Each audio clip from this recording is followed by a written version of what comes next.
দর্শক, এই মুহূর্তে আমরা সচিবালয়ে যেতে চাই, সেখানে শিক্ষা উপদেষ্টা কথা বলছেন গণমাধ্যম কর্মীদের সামনে। আমরা সরাসরি যুক্ত হচ্ছি। কর্মকর্তা তিনি যেটা বলেছিলেন যে তার 25 বছরের অভিজ্ঞতায় এই প্রথম তিনি মানে শিল্প প্রতিষ্ঠানগুলো কোনো আমন্ত্রণ পেয়েছেন মন্ত্রণালয়, যেখানে কারিকুলাম কি করা যেতে পারে, কিভাবে ইন্টার্নদের প্লেসমেন্ট করা যেতে পারে, এই সমস্ত বিষয় নিয়ে আলোচনা হয়েছে। সেটা আমরা মনে করি একটা বড় ধরনের আমাদের এই প্রয়াসের একটা বড় ধরনের স্বীকৃতি। আমরা সেই ধারাবাহিকতা আমরা মেনটেন করব, ভবিষ্যতেও এই ধরনের আলোচনা চলবে।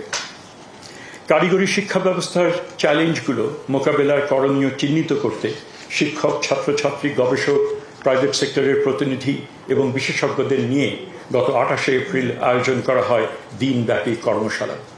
এখানে কারিগরি শিক্ষা কার্যক্রম এবং দেশ বিদেশের শ্রম বাজারে কিভাবে বাজারের চাহিদা অনুযায়ী কারিগরি শিক্ষায় দীক্ষিত মানব সম্পদ তৈরি করা যায় সে বিষয়ে অংশীদারদের সাথে বিস্তারিত আলোচনা হয়।